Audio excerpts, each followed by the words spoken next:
We're now about to hear from Jennie Fenton. She's a parent, carer, disability advocate, whose TED talk is fantastic, so if you watch it. Hey, welcome to Jennie.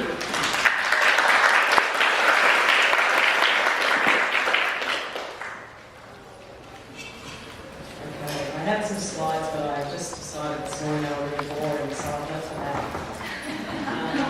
So I'll try and do something interesting with my hands instead. So my family is here, they're back in the room, topping up on high quality flat screen TV.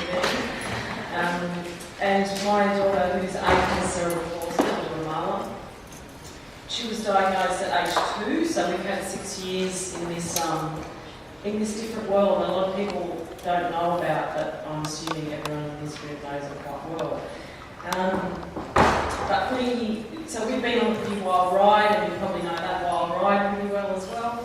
And it ultimately led us to this place where I sort of spend a lot of time now travelling around talking about disability to different groups. And I think this might be the first kind of parents and carers kind of room full that I've spoken to, where this is just families, isn't it?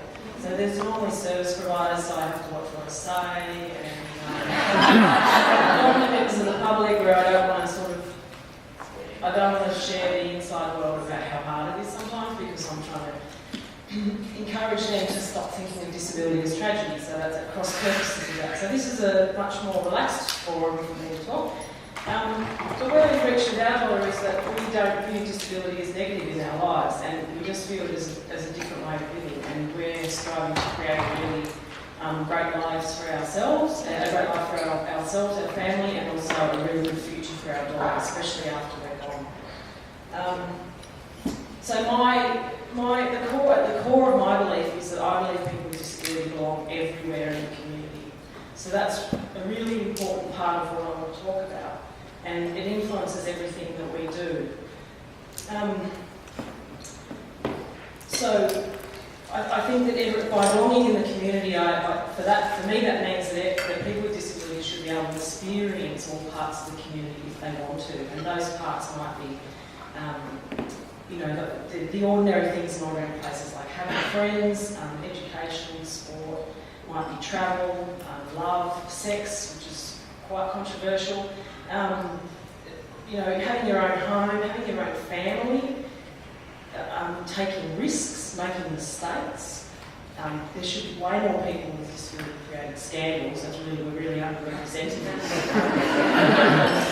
All those highs and lows, having choices and having voices, especially about their own lives. And a great story I heard a few years ago, a young woman that I grew up with who also has cerebral palsy and has an intellectual disability, voiced real frustration to her mother that people never asked her opinion many years back now about the Iraq War. People assumed that she had nothing to say about it.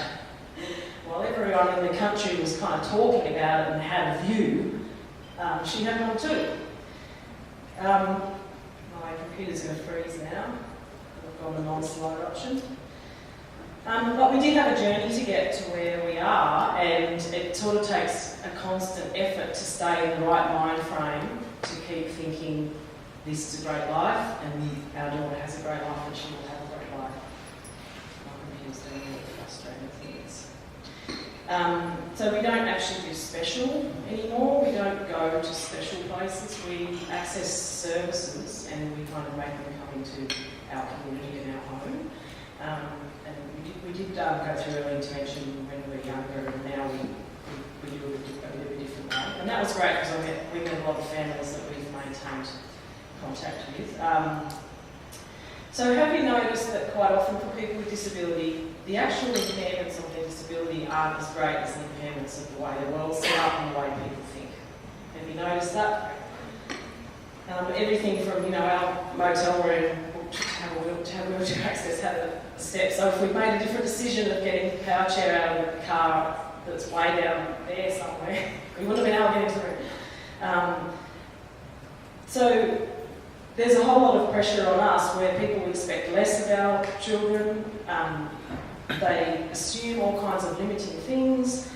Our children are much more likely to be excluded from ordinary parts of the community and rites of passage. You know, an example of a rite of passage you might not have thought about, a friend's son was 10 or 11 before he had a skinned knee. And she said, that's not right. Kids are supposed to have a skinned knee way before then, but everyone had been so protective of him that he never had a chance to actually run and fall over.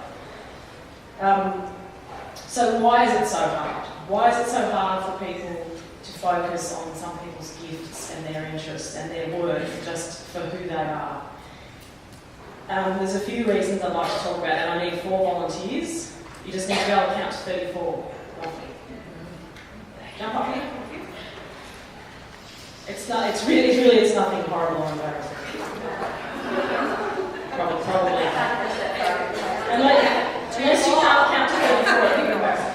Okay, so just to give you a bit of background, So there's everyone heard of the OECD? I can't ever remember what it stands for, but it's sort of like the wealthy countries in the world. There's 34 signatories, and they do this thing called the Better Life Index, where they look at 11 different categories, so things like income, housing, jobs, education, environment, health, life satisfaction, work-life balance, and they come up with this index, and they rank those 34 countries from 1. So here's number 1, the best. I'll show you this. And that is the worst 34, don't move anywhere yet. So if you imagine the 34 countries, Australia is obviously one of them. You might not think we're a civilised country, but we're a really civilised country. So number 1, 34, all those countries, where do you think Australia sits? I'd like you four to go and stand on that spectrum. Where do you think Australia sits in terms of the Better Life Index? Don't overthink it. Number 1, New Zealand's down there. I didn't know there was going to be so I would have had that where New Zealand sits too. Okay, so you think we're definitely somewhere in the top half. Okay, move right to the wall, all 4 of you. Move right to the wall, because we are in number 1 rank. And we were in 2012 and 13, and I'm not sure what happened in 2014. I couldn't find it on the internet. So we are, Americans think it's there, but we are the greatest nation left. But let's do the same exercise now for people who live with disability. So 2013, for the first time, they separated out people who live with disability as a demographic. Do the same exercise. Number 1, best. Number 34, worst. Don't overthink it. Go with what you've got some legs to tell you.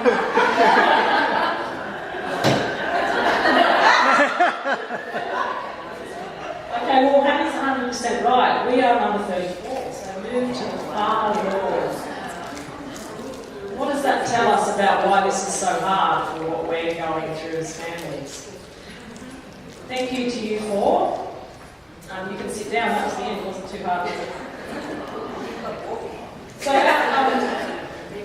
out of interest, it was only, I think it was 2012 or 2013 was the first time the World Health Organisation actually estimated how many people there were in the world that have a disability. And it came in around 1 billion, so about 1 in 7 globally. So it kind of says about how low-placed people's thoughts globally are around disability, that they never even thought to work out how many people there were.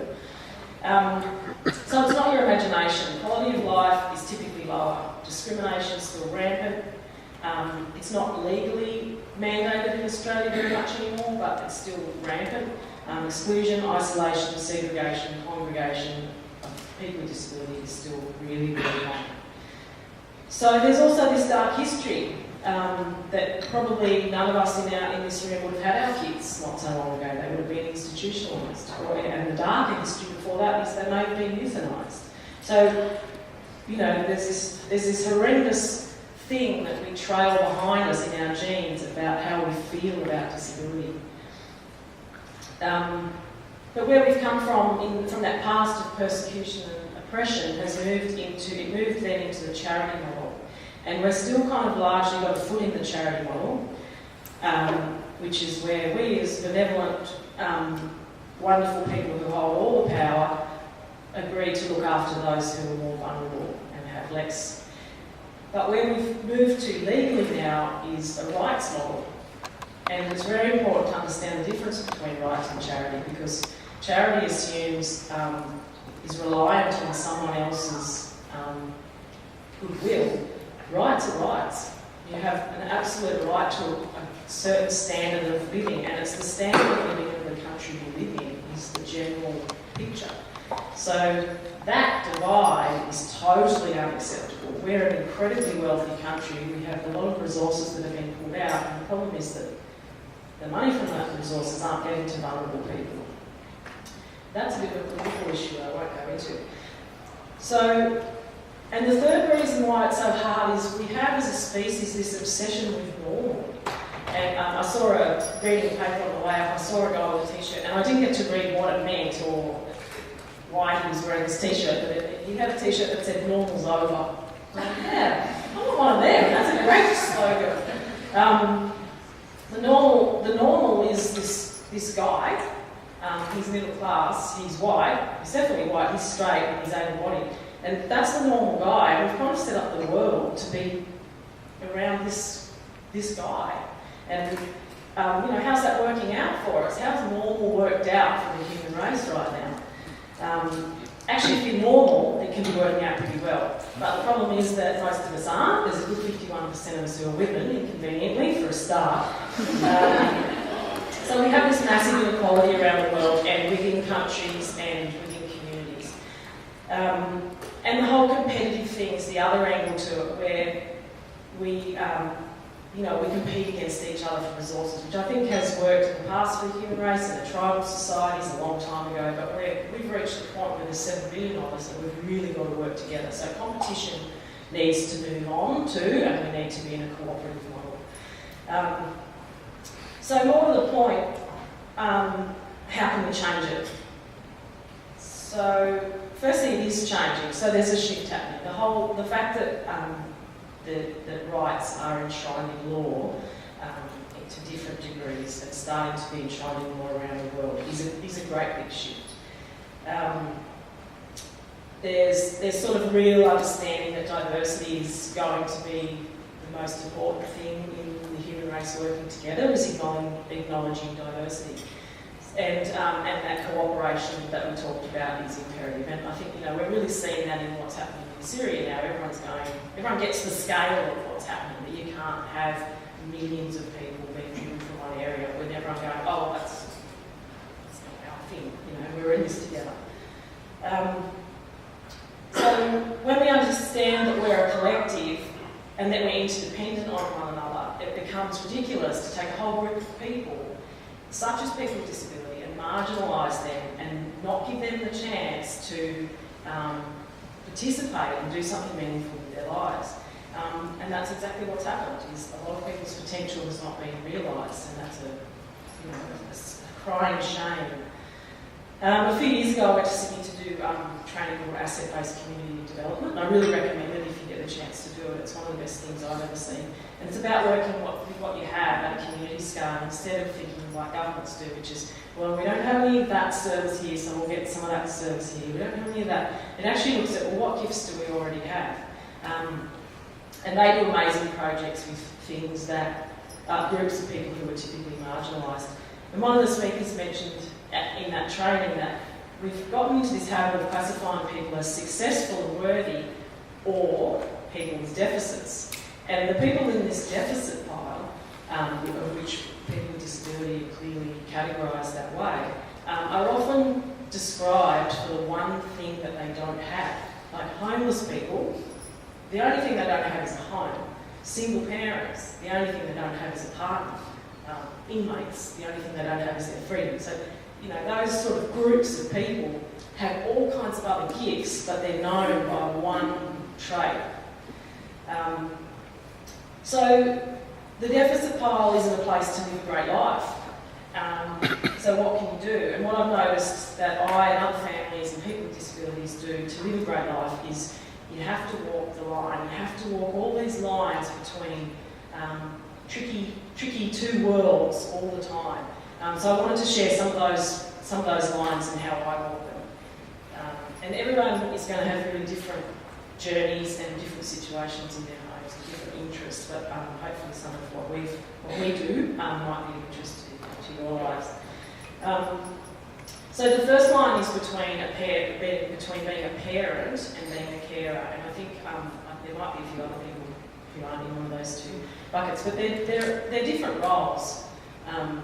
You're a parent, but a caring role has all this extra stuff that you might have noticed.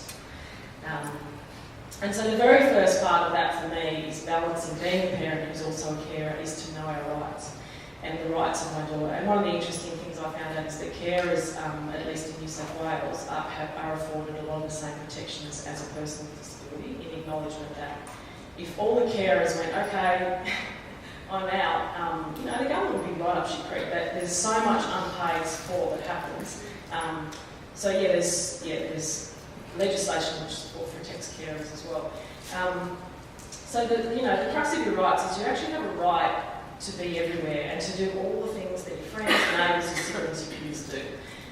People are still being told in schools that your child has to go to a special school and they don't. It's absolutely your choice. That's the law in the whole country as far as I know. That is the law. They might find it hard, but that is the law. So schools that are still telling people that are actually practising exclusion. And the other part of your rights is, just on that it's really important to remember that all highly successful people aren't, just Bill Gates. He doesn't just get up and do amazing stuff. He has a team of people that support him. And,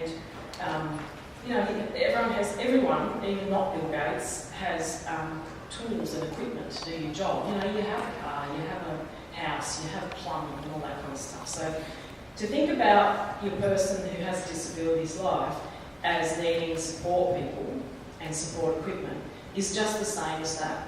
It's not that they're so dependent and useless, it's that everyone needs a support crew and they need support equipment. And it's actually your right to have the equipment that you need to get around. Mobility is a human right, to eat, to have basic hygiene, to be educated, all of those things are your right. And the education system is one that I think is the most ill-informed in that area, and I hear horrendous stories. But they're also one of the most important because that's the key place where that normal guy that we talked about before is going to be more realistic and representative of our actual world. And so the system won't change without people making it change. And what I've noticed is for the current generation of kids, and you'll have noticed this too, they get disability much more than my generation and generations before did because they've been exposed to it. And I remember there was one person with Down syndrome who called the bus and got dropped off at a different school, and that was it. When you talk about 1 in 7 people having a disability, that's not the truth. It was hidden behind doors that we weren't seeing as growing up. So kids today have a better advantage. And one of the big tips I've found is when people tell you that you don't have a right to do anything, whatever it is just don't take that answer. And sometimes it means being really strong in the face of government. It's very hard when a government person says no, we don't do that, or that's can't do that. But time and time again, we found, you do, okay. That'll never get through, and you put it through. That's fine. So the next battleground is the NDIS, and it's really important for everyone to not let that turn into just a reshaping of what the service provision has been. So we need to all be really clear that about what our rights are. We know what our rights are, and we want our family members to live quality lives. So say no to position 34. I found it really important to just stay grounded in what my own values and what our family's values are, like what our culture is, because a lot of the time when you're on the disability roller coaster, you kind of get swished down on paths that don't actually meet who you are. And it might be anything from the sort of schooling or diet or, your child rearing principles. And yeah, I found it really important to just keep out the truth of who we are as a family and not be super different to how we would be if my child didn't have a disability. I also find it really important to keep remembering about that when I'm caught up in carer land and disability land and advocacy land, that my daughter might have really different ideas about what she wants to do, and that she's the person at the centre of this thing. And a great example for me was when a few years ago the Cerebral Palsy Alliance, or some alliance of cerebral palsy organisations around the world, have this competition where you nominate or you suggest inventions that would make life better, and then you can read all the suggestions online and you can put your own in on there. And I was reading through them, and I'm thinking, yeah, what we really need is this, and wouldn't that be great? And some people had really sort of, like I think the one that won that year was something about a solar powered power chair, which would change the lives of many, many people around the world. But it really struck me how many of them weren't that kind of thing. There were things like so many young people said, I really want to be able to wear jeans and makeup, some way of applying makeup, and what was the other one? Shoes. So many people who have mobility issues wear the clunky, orthopedic boots, and what they would love is to be able to wear shoes. And so, my priorities might be here, but the person at the centre of that might have just really typical, in that case I think they were young women and teenagers, that was the most important thing to them, was to be able to do those typical things. Someone told me a really good technique for when you're on a line between two worlds, or at a decision, a really great tool is using your body. That's how they described it. You use your body, and what they meant by that was, if you're faced with a decision or you're about to do something, is just stop and think, how does that feel? Like, do I feel right on the stomach, or where do you feel? Does this feel like the right thing to do? And if it doesn't, then step back.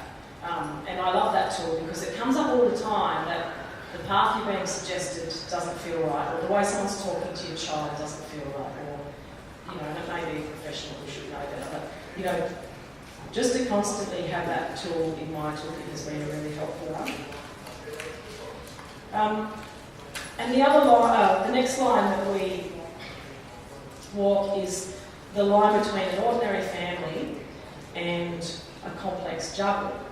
And you'll know this one too, like when you're out and about doing ordinary family things, there's often been this huge scramble, and you might have had to make something before, or this incredible amount of work sometimes goes on behind the scenes to do normal things. So in our lives, the most important thing we've committed to is to actually live a life and not to be a lesser version of us as a family. And to do what we love and what we're good at, and just to help our daughter find out what she loves and what she's good at, and to help her to do that. I know I often make a joke away from service providers, so here's great opportunities that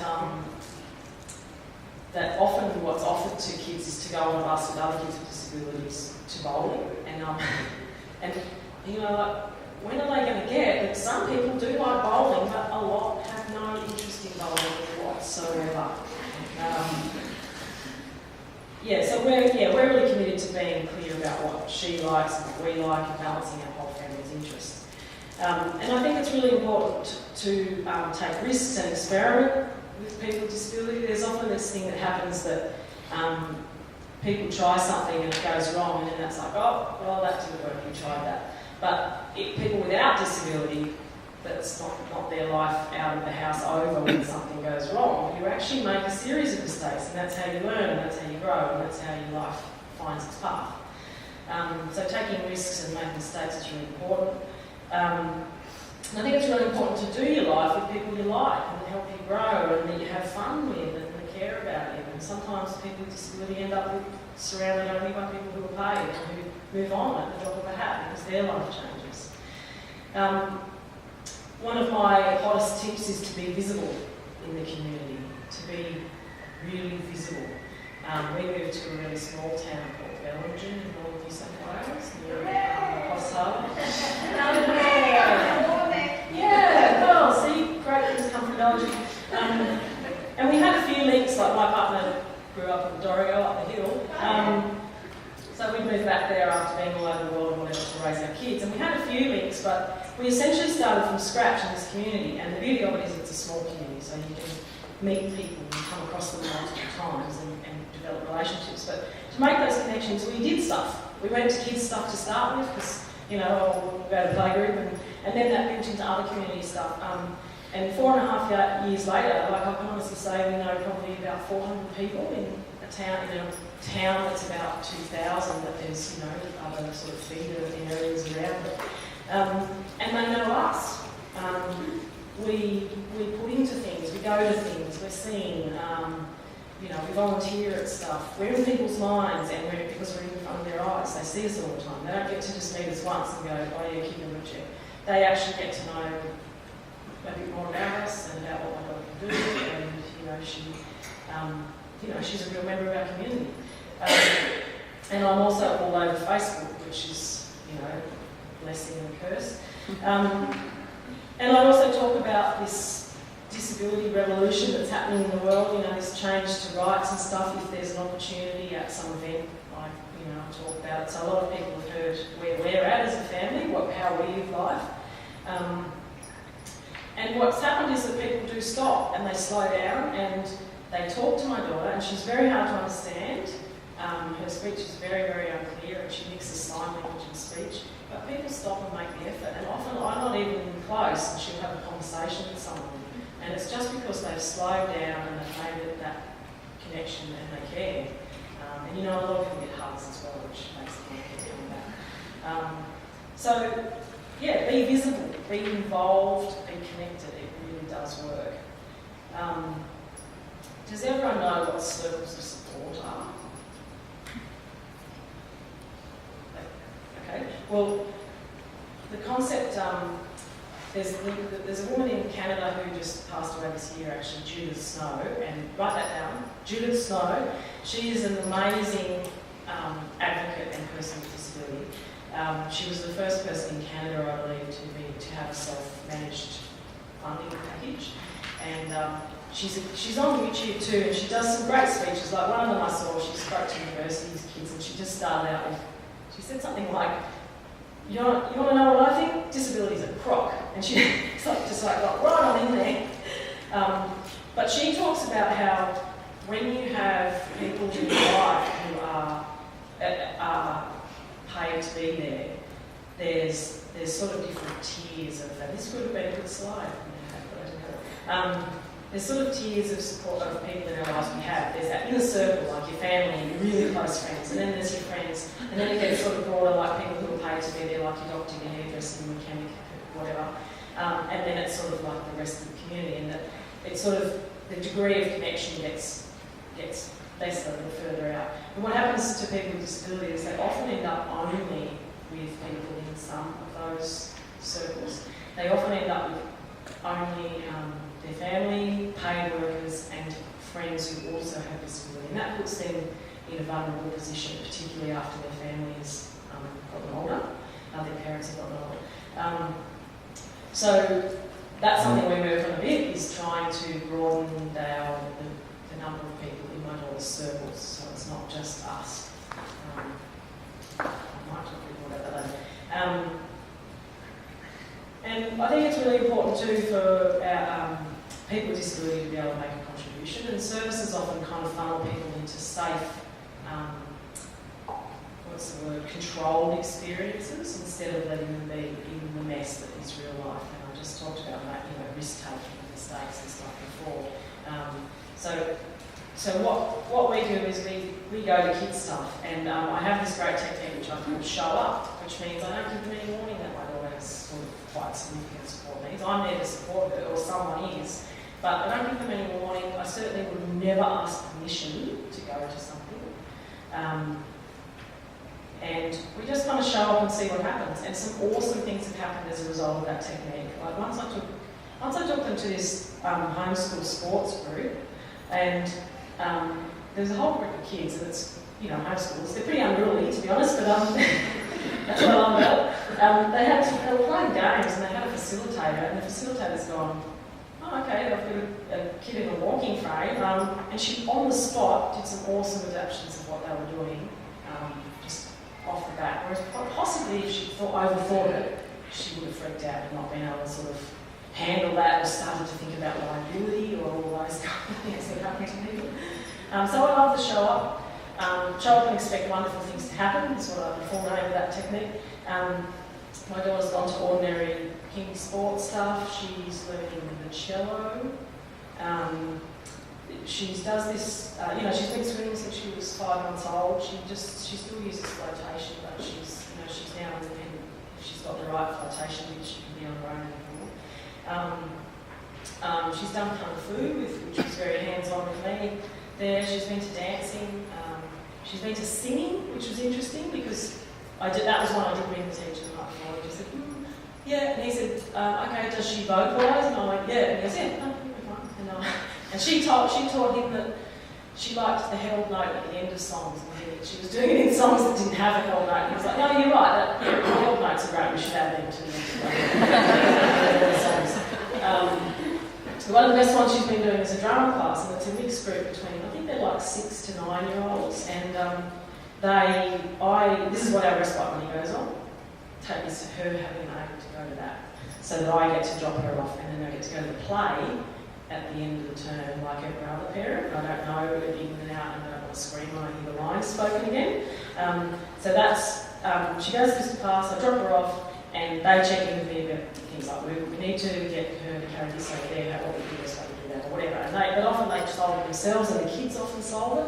And the 2 plays that she's been in so far, they had some really clever stuff with her speech, like setting up the context of what the child said before and what the child said after, so that her unclear speech was recorded. And they also had all the kids signing some parts of the play while they were speaking. So I love that stuff where other people come up with awesome ideas. It doesn't have to be me, because I'm pretty tired actually. I'll get to that later. And I've also heard, I know a little boy who's got really heavy, his body's really heavily impacted by cerebral palsy.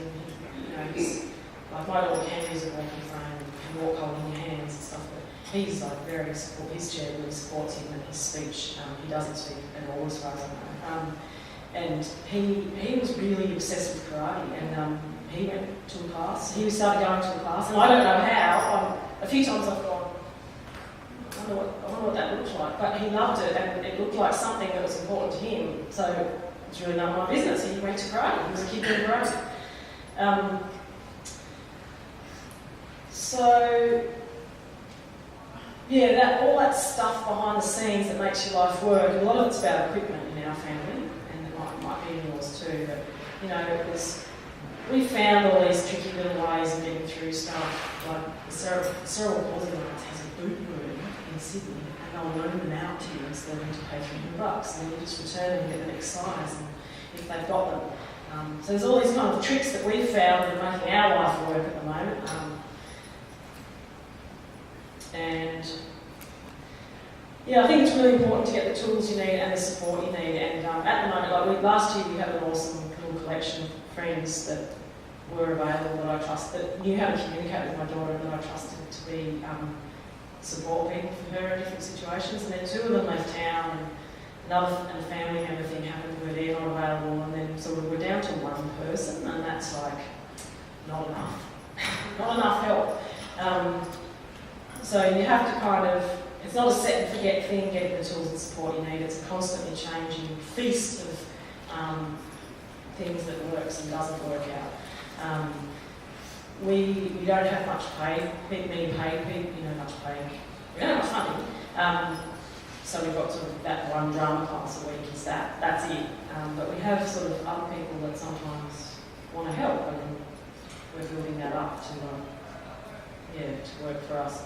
And the other really important thing is to remember that if support isn't working, then change it. That's what people without disability do. If someone's doing a crap job of whatever, you find a new provider of that service. And possibly because you put so much work into making something happen, you might be tempted to stick with it it's not right. And a couple of times, particularly professionals have been really a bad fit for our family, and it takes a bit of courage, or better still, find a way of ditching them that doesn't look like you're ditching them. But do it. Life's too short. And some of the things that really helped is like mobility. Getting a parking permit for us really changed my life. I remember one day I had one kid on the back and one in a shopping trolley, and it was really full in Coffs Harbour, and because it floods there, they've put all these really big canvas on all the footpaths, and so it's like, it's impossible to move a shopping trolley. And then, it was like the next week or something, I went and looked in the document and said, I really want a parking permit. And it's made a big difference. I can leave stuff in the car, I can come back and just a million times easier. And a companion card's another one that's, really helped us. So the right equipment and the right people is really, really important to invest your time in. I also think it's really, really important to choose your own labels. And basically, the label of a person with a disability is none of anyone else's business. That's the bottom line. What they choose to share, or what you as a family choose to share, with whom is your business. So you've possibly all experienced being somewhere and someone says, "What's wrong with her?" Or more polite versions of that one. It's actually none of anyone's business, and there's different reasons why you might choose to share a diagnosis label, and they're valid reasons. But just know that it is actually your choice. How you label yourself and your child is your family's choice. A great example is a little boy I know who has ADHD, and a health professional was doing surveying members of the public about disability and developmental delays, and this boy piped up, "Oh, he heard ADHD," and he said, "Oh, I have ADHD," and to their credit, this professional said, "Oh, what does that mean for you?" And he said, and I really love this line, he said, "It means I have lots of energy and lots of great ideas."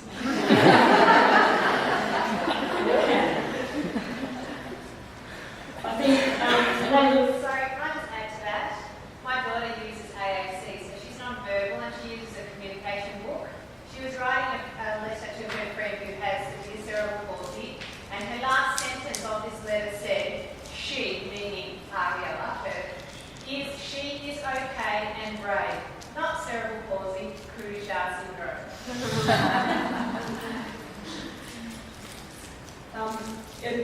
Thank you. And one of the things that I found really useful in my life is, like when we first went through diagnosis, thing, I reached the point where I was reading about cerebral palsy, okay, it's the most common childhood physical disability, and then I started going, well, where are these other people? I want to meet some other families, which is obviously what we're doing, which is awesome, and the physio directed me to this support group that Disability Services is running, and I went into this cup of tea on the lawn thing, and I came away just going, I want to be like those three people. They were focused on what their child needed. Like, I was really thinking about how their child was going to catch the bus, and really negotiated with transport companies and the school. She really wanted him to have that rite of passage of being on the bus with his mates. And another one was dealing with a service provider that wasn't operating the right way for them. They were positive and they were strong. They were strong advocates, and so find your role models and examples of people who are living with disability in a positive way too. Because chances are, if there's something you want to do, no matter what the limitations of someone's body, chances are someone's done it, and it's on the internet, probably. So that's a really great tool. Coming to conferences is great, meeting others is great, especially if they're further down the track. I found that endlessly useful. An example for me that really changed my thinking was I went to this conference. If you're in New South Wales Family Advocacy is a really, really good organisation. Anyone can look at their website, it has got really good resources. They had this conference, and the speaker from America who wrote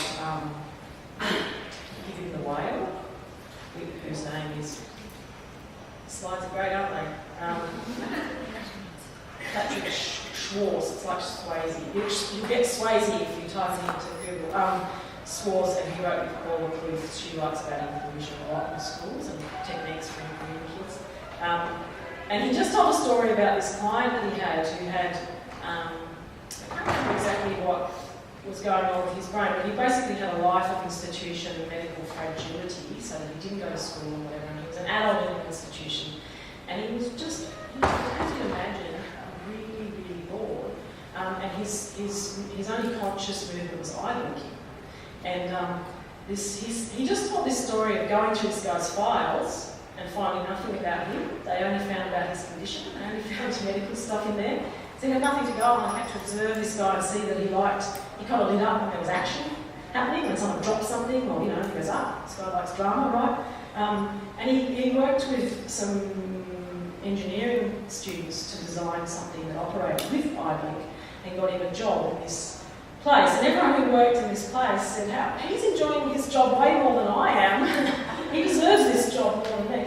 And just hearing that whole story made me realise, okay, there's absolutely no boundaries to what could happen if you wanted to, and you find the right support to make it happen. So the other line that I walk, and you will walk whether you want to or not, is between being a carer of one person and being an advocate for that person in the community, and possibly for other people in the community, which kind of seems to happen. So you're sort of juggling, dealing what's in front of you, but you're keeping an eye on what's coming up, and you're keeping an eye on what's hard about the situation that shouldn't be there. And I'm finding that more. The first thing that I need to focus on what's impacting us right now, like not that shop over there is accessible because I don't use that shop, but this is a shop I really want to go in, and I'm lifting a wheelchair up the steps. I want to work with these people first because this impacts our family right now, and I'm finding that that's really powerful. That people, if they know you're an actual person who's using their place or space or service, that's much more powerful than the principle of we need to include all people. To give a real example in the community in real time, especially one that's cute with curls. And we've, for example, right now the Scout Hall, where she does her drama class, just a little something came up, someone said, what would you do if you had some funding, some funding for better inclusion in the community that you have to spend quite quickly? And I said, well, Scout Hall needs a ramp, and it's just come together that the Scout Hall manager is a builder has done disability access before, and he's really keen, and council have this ramp that had been pulled out of another building, and they needed it out of the depot, and it all came together and it's happening. So that kind of stuff, the emphasis of the Scout Hall probably wasn't even aware that there was a kid that I was lugging a wheelchair up and down the stairs every week. They probably weren't even aware. And we've also got the preschool she went to, we've got ramps down into the playground, the community garden where I volunteer, the president of the community there, we've got access parking and where there's going to be more of them. And we've got a toilet in that's accessible. So everywhere where you are is a chance to change the way people think about how people get around or what people need. If you let them know. So the most important thing about being an advocate is you've just got to change the world. People have largely been exposed to disability as a warning, don't drive badly or you'll end up like me, or the tragedy, burden kind of concept, or the inspiration, what Stella Young called the inspiration warm. But there's this revolution going on, and it's everyone's role to shake up the mainstream thoughts about disability. That disability is just part of the diversity of our species, and diversity is a strength. There's nothing special here to see. We're just people doing stuff.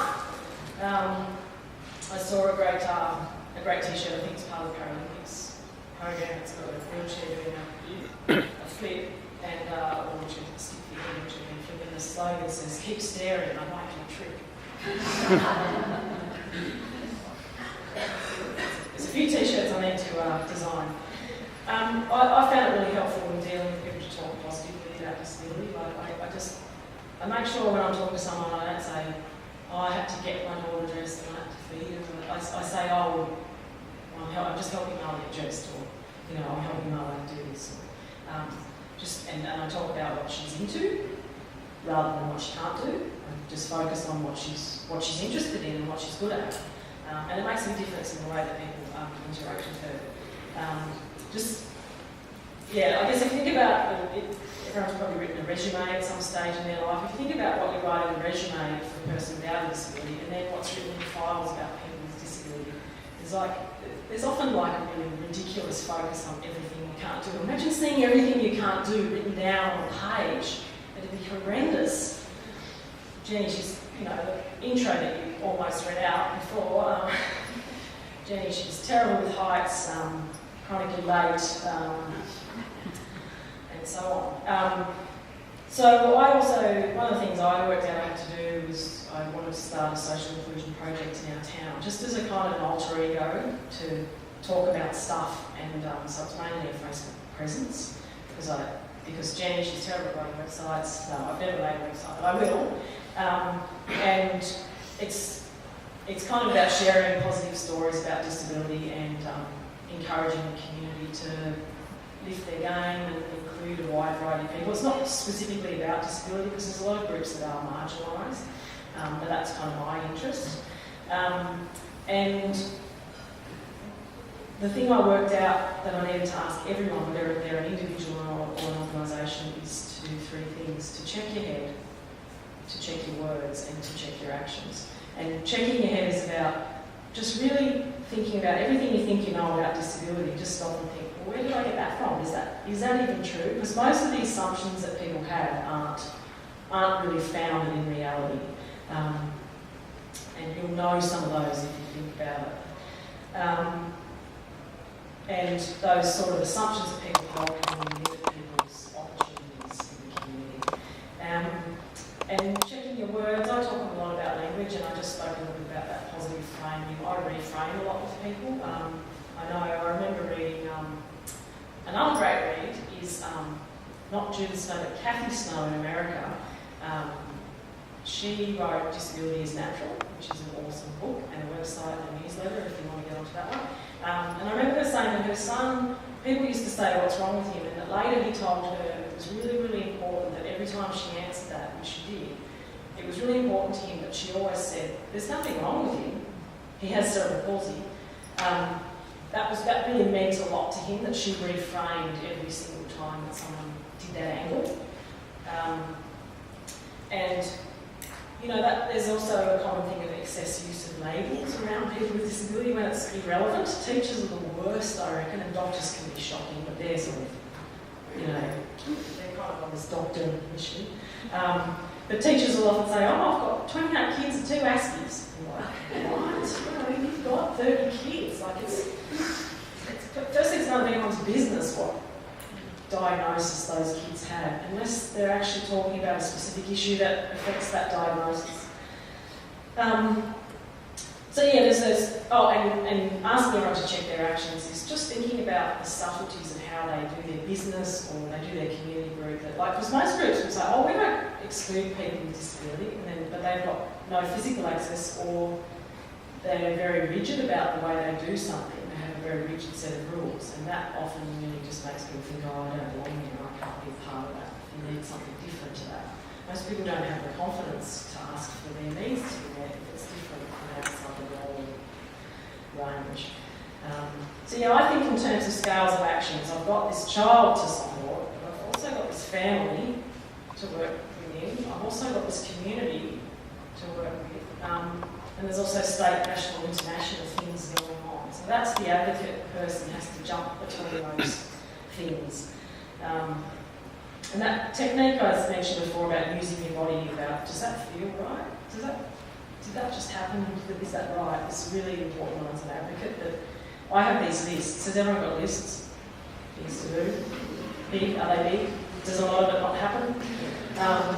But they're still there, and it might happen one day. But I have this list of things that that's not right. That's not right. One was the community preschools have funding for 5 hours a day for a child with disability through a certain thing in New South Wales, and then there's another type of preschool that have national funding. One has state, one has national, and they're both the same rule, 5 hours. And I thought, Well, that's actually not right, because every other parent and child at that preschool has the understanding that their child can be there for 6 hours or 10 if it's a long daycare centre, and that their child will be safe. Well, that's actually an enshrined. The reason no one's done that is because everyone's really busy at that age. That's the worst age to try and do something like that. But yeah, an example the other day that felt really wrong was I went to the pool and the Russell Crowe's put in this fantastic facility in Coffs Harbour. He's paid for this fantastic facility at the public pool, and the only hooks are 2 little hooks right in the toilet which sanitary bins are against. So you come in with all this stuff and you can't put your stuff down in without putting it on a wet floor. So the access committee in the town has said, yeah, you need to fix this, this and this. And I mentioned it when I first went there, and then this last time they still haven't done it. And so I just got my kids changed by the side of the pool, and the pool manager came and gave me a really hard time. We can't have nudity out here, you know, kids are 6 and 8. It attracts the wrong kind of people, and he gave me a really hard time. I said, the only reason we're getting changed here is because you still haven't put it somewhere in the bathroom. And he paused, and then he said it all again. And I went, right, okay, that. Like, I actually left in some tears behind my sunglasses, just feeling like really. And that's a clear example of where I need, it's on my list, to do something about it. Just write a letter, a photo or whatever, and explain, no, actually that's exclusive behaviour, and that's exactly the sort of stuff that they don't see. And to be an effective advocate, how is it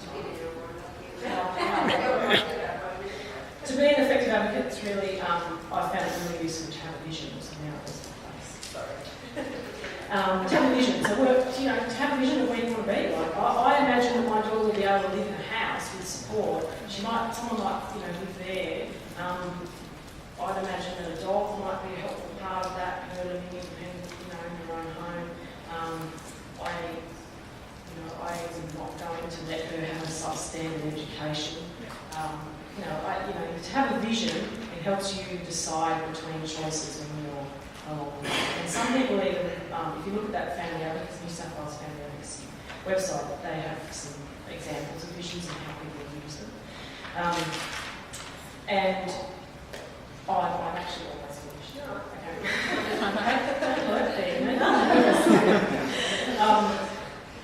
And the other part of having that vision is like work out actually what you need. What do you need? What are the bits that will make that vision happen? And that's really useful structure to think what bits will make that vision actually workable. And the other thing is don't stop until you get there. Like you're going to have to try different paths. Some things are going to be dead ends. Some things are going to be really hard, and sometimes you're going to need to take a break and slow down and not do anything from the list. But the person in your life deserves a really good life. So have a vision of a really good life. Be unstoppable, I've written here in my notes, be unstoppable. So the second last very quick thing is the walking the line between living for now and preparing for the future, which I've just alluded to. Like when you've got an 8-year-old, it's quite funny to think about accommodation options, but you need to do that. If you want to have a good outcome, you need to actually be thinking and gathering somewhere in the back of your mind, what are all the options? How are people doing this well? So that those good outcomes happen, because they won't just naturally happen because of those things we talked about. Because of that divide, they won't just naturally happen. You've got to be a strong advocate for that line. And the last line that I walk is between being a person and a super parent. And the one sentence I've written here is look after yourselves and look after each other, because we go so hard sometimes to look after our family members, and it's not sustainable to do that all the time. You need to have your own needs being met as well for doing things that you like doing, other than being a parent or an advocate or whatever. Like those are rewarding things, and they're the most important part of your life. But there's other things, there's other parts of your life that you need to fulfil as well. And rest is one. I haven't really slept for 8 years very well, and this year I've just been wrecked. I've been absolutely falling apart at the seams. And okay, I thought I could just keep doing that thing that I was doing, where I was just rushing around. Never ever try and do everything that therapists tell you should do. Like write it down. I'm interested, but how am I the person that does that? It's, they don't live it, you do. So thank you very much for listening. And was there any time for questions? Or? There possibly will, but people have got to go and collect their kids from their project. But I just wanted to thank you. Probably shooting the kids. But taking still. But what I do want to say is, first of all, thank you very much for coming, Jenny. I actually found Jenny on YouTube. So I think somebody shared your page on Facebook or something, and a TED talk that you'd done. I was just personally so inspired and felt really invigorated after listening to it and thought, okay, we're not in this alone, and it's just so nice to hear Jenny's positive spin again and have a reminder about, okay, what we're doing is the right thing and what we're all doing and working together in this revolution to make disability more acceptable is incredible, and I just really want somebody positive like you to come along and just give us all a bit of a boost. So I'm really also happy to invite Jenny and her family to come and join us for dinner tonight. So I love you, mate. Welcome tonight, and looking forward to a dance with Marla and meeting Marla and sharing